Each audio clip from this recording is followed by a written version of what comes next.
the echoes of the woods. Ethan had always been drawn to the unexplored. For him, the untouched corners of the world offered a kind of solace he couldn't find anywhere else. That's why, when he heard about the Echo Grove, a secluded forest in Maine shrouded in mystery, he packed his gear without a second thought. The locals warned him, of course. The forest was said to be cursed, with strange disappearances dating back centuries.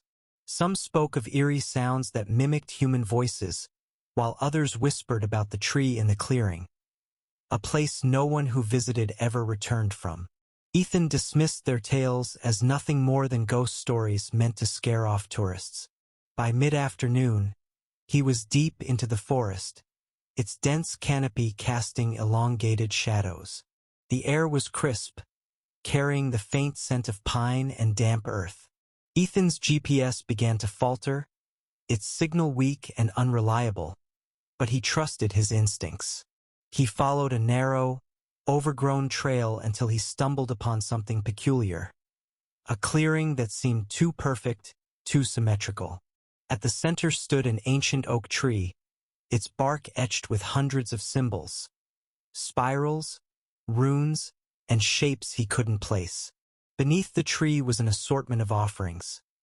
A chipped porcelain doll, a bundle of wilted flowers, a cracked compass, and what looked like human teeth.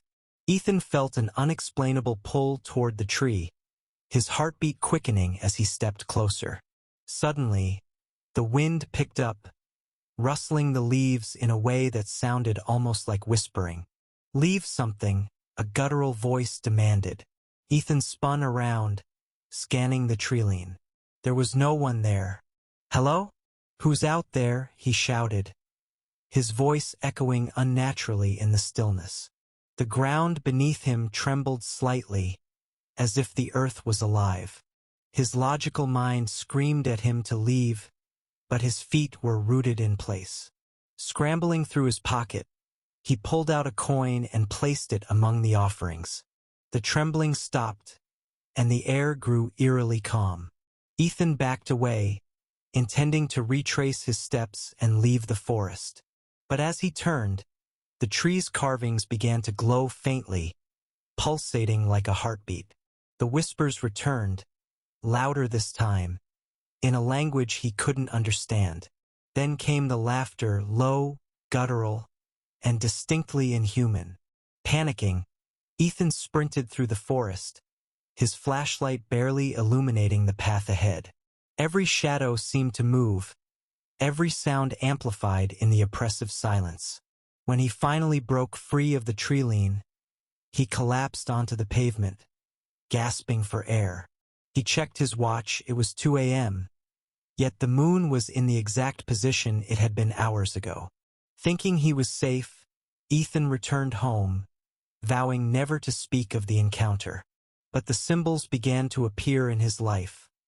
On the wooden floors of his apartment, in the condensation on his bathroom mirror, and etched into the skin of his palms. Each night, the whispers grew louder. Ethan's final journal entry read, "They won't let me leave. The forest was never just a place. It's a door and I've left it open. The forgotten elevator." Mallory hated night shifts at the hospital, but as a first-year resident, she didn't have much choice. By the time her shift ended, the world outside was eerily silent, the city cloaked in the quiet hum of the early hours. That night, the parking garage was especially still, her footsteps echoing against the concrete walls as she made her way toward the elevators. Most of the elevators were out of order due to maintenance, leaving only one operational. Its ancient metal doors were streaked with rust, and the dim glow of its button panel made it look like a relic from another era. A piece of paper taped to the wall caught her eye. It read, "Do not use after midnight." Mallory glanced at her watch. 12:07 a.m. She sighed. Typical superstitious nonsense, she muttered, pressing the button. The elevator groaned to life, its doors creaking open to reveal an interior that felt more claustrophobic than usual. The fluorescent light inside flickered as she stepped in.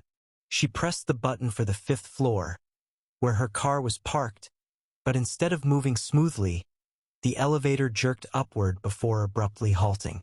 The doors opened to a hallway she didn't recognize. Unlike the hospital's clean and sterile corridors, this one was unsettlingly dim, the wallpaper peeling and stained with damp patches. Doors lined the hallway, but their numbering made no sense. 19, 42, 7. Scattered randomly as though mocking logic. The smell of mildew and rust filled her nostrils, and a faint buzzing noise emanated from somewhere deeper inside. Mallory's instincts screamed at her to stay in the elevator, but curiosity got the better of her.